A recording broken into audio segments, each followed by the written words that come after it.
디모데전서 6장 11절부터 16절까지 말씀입니다. 자, 이 선한 싸움에 대해서 기록합니다. 먼저 피해야 되는 것을 기록해요. 디모데전서 6장 11절. 오직 너 하나님의 사람아 이것들을 피하고 의와 경건과 믿음과 사랑과 인내와 온유를 따르며, 사도 바울은 디모데에게 이제 이것들을 피하라. 그런데 이것들은 이제 앞에서 말씀했던 것들이죠. 다른 교훈, 교만, 투기, 분쟁, 비방, 그다음에 악한 생각, 부정한 방법으로 급히 부자가 되려고 하는 것, 욕심, 돈, 사랑, 뭐 이런 것입니다. 자, 이런 것들은 결국 죄를 짓게 하고 이제 멸망당하게 만드는 것이죠. 그래서 그런 것들을 피해야 되는 것이죠. 그리고 가까이 해야 되는 것, 그것은 의와 경건과 믿음과 사랑과 인내와 온유다 그랬어요.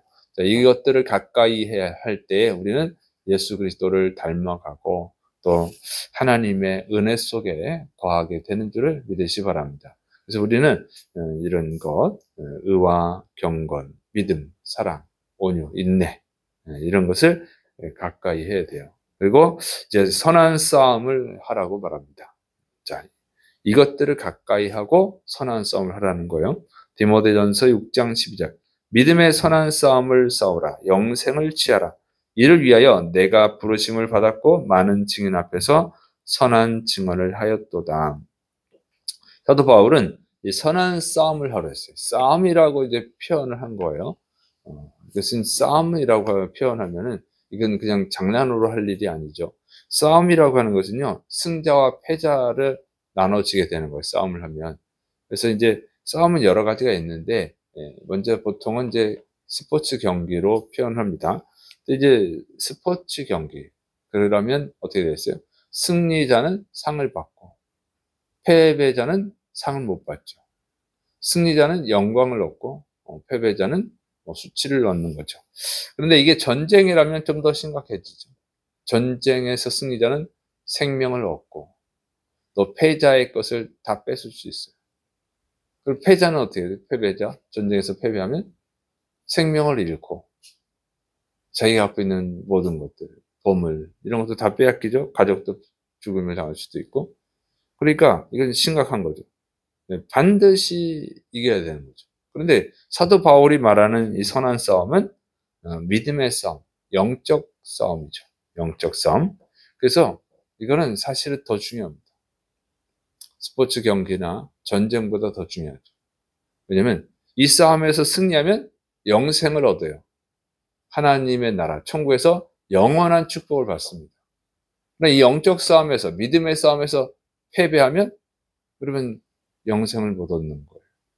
지옥에 떨어져서 영원히 고통을 당해야 되는 거죠. 그래서 반드시 이겨야 됩니다. 그런데 많은 증인 앞에서 선한 증언을 하였다. 이렇게 말하죠. 이것은 뭐냐면 디모데 너만 영생을 얻기 위해서 영생의 싸움에서 승리하면 된다는 게 아니에요. 그러니까 디모데가 디모데에게 선한 싸움을 하라 그랬는데 그것은 첫째로 자기 영혼 구원을 위해서 싸우고 두 번째로는 다른 사람의 영혼을 구원하기 위해서 싸우라고 하는 것이죠.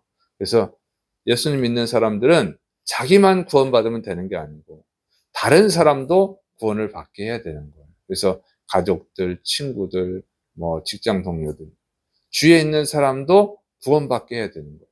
그 싸움을 해야 되는 거죠. 그게 싸움 뭐예요? 전도지. 그러니까 전도.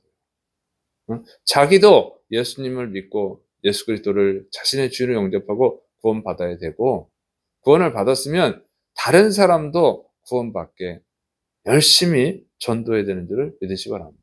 그게 이제 그리스도인이 싸워야 되는 선한 싸움인 거예요. 자, 그 다음에 이제 선한 싸움을 하는데 그 자세를 가르쳐 줍니다. 디모데전서 6장 13절 14절. 만물을 살게 하신 하나님 앞과 본디오 빌라도를 향하여 선한 증언을 하신 그리스도 예수님 앞에서 내가 너를 명하노니 우리 주 예수 그리스도께서 나타나실 때까지 흠도 없고 책망받을 것도 없이 이 명령을 지키라. 자, 이 싸움을 하는 자세는요. 첫째로 만물을 살게 하신 하나님 앞에 서 있는 것처럼. 네. 그 하나님으로, 예수님으로 명령을 내리고 있다 그 얘기거든요. 그래서 하나님 앞에 있다는 거죠. 이 선한 싸움을 하라고 명령하신 분이 누구냐? 그분은 만물을 살게 하신 하나님이거든요. 만물을 창조하신 하나님이에요. 하나님은 누구예요? 네. 이 창조주예요. 창조주. 온 우주의 창조주. 그분의 명령이라는 거죠. 지금 바울이 디모데에게 선한 싸움을 하라고 그러는 것이 아니라 이 명령은 사실은 하나님으로부터 온다는 거죠. 그러니까 이거는 그냥 하나님 주신 소명이에요. 전도는. 모든 그리스도인은 그래서 전도해야 되는 것입니다. 두 번째는 빌라도에게 선한 증언을 하신 그리스도 예수님의 명령이다. 그런 뜻이에요.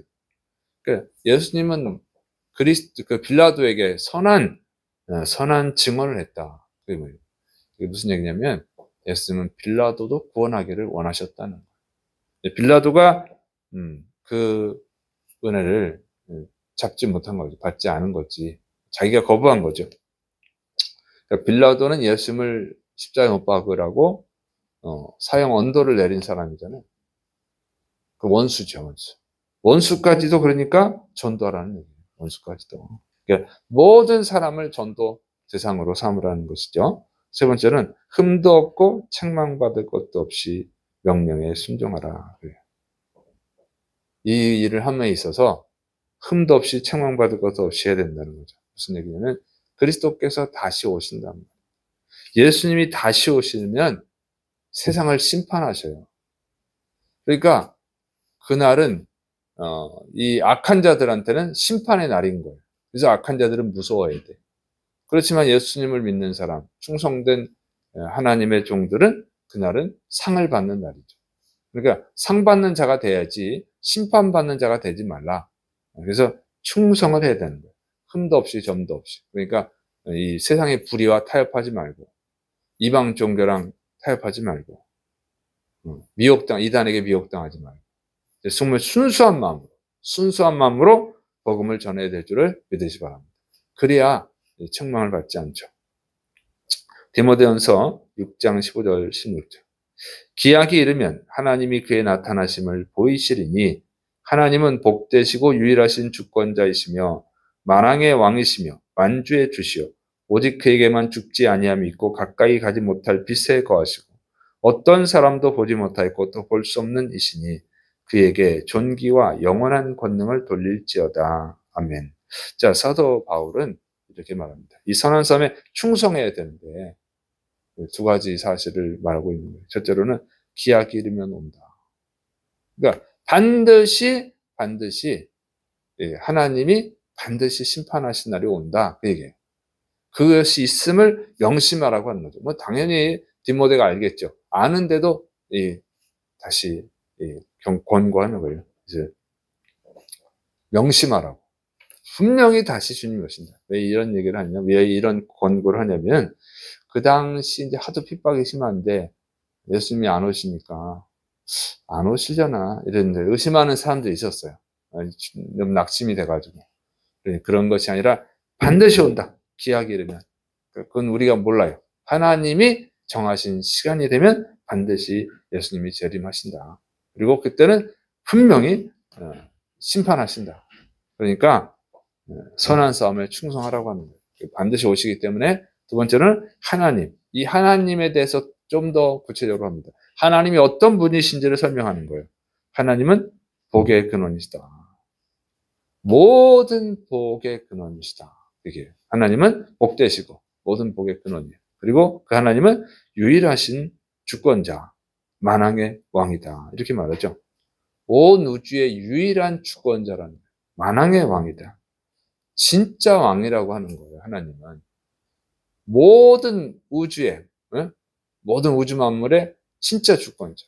그러니까 로마 황제든 뭐 그런 사람들을 두려워하지 말라는 거예요. 그런 사람들의 명령에 복종하지 말라는 거죠. 우리가 복종해야 되는 것은 하나님의 뜻에 맞을 때만 복종하는 거지 하나님의 뜻에 어긋나는 걸 복종하면 안 된다는 거예요. 진짜 왕은 하나님이시니까. 그다음에 하나님은 누구냐? 죽지 않으신다 하죠. 오직 그에게만 죽지 아니함이 있고 그러잖아요. 죽지 않는다. 하나님이 생명의 근원이에요. 그 생명을 하나님 주시면 사는 거예요. 죽은 자도 살아요. 그러나 하나님이 생명을 거두시면 살아있는 자도 죽어요. 그러니까 이 당시 핍박이 많으니까 두려워하지 말라는 거예요. 하나님이 계시다. 항상 모든 것은 하나님이 결정하신다. 생명까지도. 그러니까 담대하게 선한 싸움을 하는 거죠. 그 다음에 하나님 그에게만 가까이 가지 못할 빛에 거하시고 어떤 사람도 보지 못하였고 또 볼 수 없는 이시니 그랬어요. 이게 뭐냐면 하나님은 초월자예요. 모든 능력의 초월자. 그분에게 가까이 갈 수도 없고 볼 수도 없어요. 그리고 그분은 전능자예요. 그러니까 초월자고 전능자고 지존자다. 지존자. 가장 높으신 분. 이런 표현이에요. 그래서 이 명령은 하나님이 내린 거예요. 사람이 내린 것이 아니고. 전도하라 그러면 목사님이 전도하라고 했으니까 전도하기 싫은데 전도해야 되나? 갈등하면 안 돼요. 이거는 목사님의 명령이 아니고 하나님의 온 우주 만물을 창조하신 온 우주 만물의 가장 높으신 분, 진짜 주인이신, 진짜 왕이신 이런 뜻이에요. 그러니까 이거 엄중하게 생각해라. 내가 너한테 전도하라고 그러는 것이 아니라 이것은 하나님의 명령이다. 그리고 심판하신 날이 온다. 그리고 안 오는 게 아니라 반드시 그 날이 온다. 이런 표현을 하고 있는 거예요, 지금. 그래서 우리가 하나님 앞에 반드시 설 날이 있고, 그걸 명심해서 하나님의 명령에 충성해야 될 줄 믿으시 바랍니다. 사람이 중요한 게 아니고, 내 직장 상사든, 대통령이든, 누가 중요한 게 아니고, 우리는 하나님의 백성이고, 하나님의 자녀고, 하나님께 심판받아야 될 자라고 하는 것을 항상 명심해야 돼요. 우리가 충성하면 그런 심판이 면제가 되는 거 얼마나 감사합니까? 응? 천국으로 샥 올라가서 영원한 축복을 누리는 거예요. 영원히 그냥 100년 동안 부자로 살고 이런 게 아니에요. 그래서 하나님께 충성을 하나님께 영광을 돌려야 되는 줄을 믿으시기 바랍니다. 그리고 지금은요. 지금 세상에 나타난 현상들이 요한계시록에 나타나 있는 현상, 예수님이 말세에 있을 거라고 하는 현상들 지금 다 나타나고 있잖아요. 그래서 언제 오실지 몰라요. 정말 오늘이라도 오실 수도 있는 그런 상황이라고 하는 거죠. 그래서 신비하게 성경에 나와 있는 예언들이 다 나타나고 있다. 지금 다 나타나고 있어요. 그래서 정말 금방 오실 수도 있기 때문에 물론 100년 뒤에 올 수도 있고 1000년 뒤에 올 수도 있어요. 그건 주님의 마음이고 우리는 알 수가 없어요. 그래서 제가 느끼는 것은 저 개인적으로 느끼는 것은 정말 금방 오실 때가 된 것 같다. 이런 생각을 합니다. 또 이런 얘기하면 또 이단에 빠질 수 있어요. 이단들은 그러니까 직장 다 때려치고 거기 모여라. 어디 특별한 데 가면 거기 가서 산다. 이건 다 이단입니다. 심판의 대상이 안 되는 곳이 어디 있다고. 피지에 가면 된다. 아니면 어떤 사람들은 그래. 무인도에 가서 이단들 중엔 그런 사람들도 있어요. 다 이단이에요. 우리는 주님이 언제 오실지 모르니까 100년 뒤에, 1000년 뒤에 오실 것처럼 또 열심히 성실하게 세상을 살아가면서 동시에 오늘 오실 수도 있다는 이런 두 가지 마음으로, 두 가지 믿음으로 살아가야 되는 것이지. 그러면 이제 직장 다닐 필요도 없고, 공부할 필요도 없고, 그러면 이단이에요, 그게. 그거는 조심하시기 바랍니다. 어쨌든 주님이 금방 오실 수 있다 하는 것을 명심해서 정말 주님께 충성하시기를 축원합니다. 기도하겠습니다. 사랑이 많으신 하나님 아버지, 정말 주님 앞에 반드시 서는 날이 올 줄을 믿습니다. 하나님, 오늘 오시든지 100년 뒤에 오시든지 우리가 주님 앞에 바로 설 수 있도록 주님이 맡겨진 선한 싸움에 충성해서 또 많은 영혼들을 구원하시도록 도와주옵소서. 주께서 역사하심 있고 예수의 이름으로 감사하며 기도드립니다. 아멘.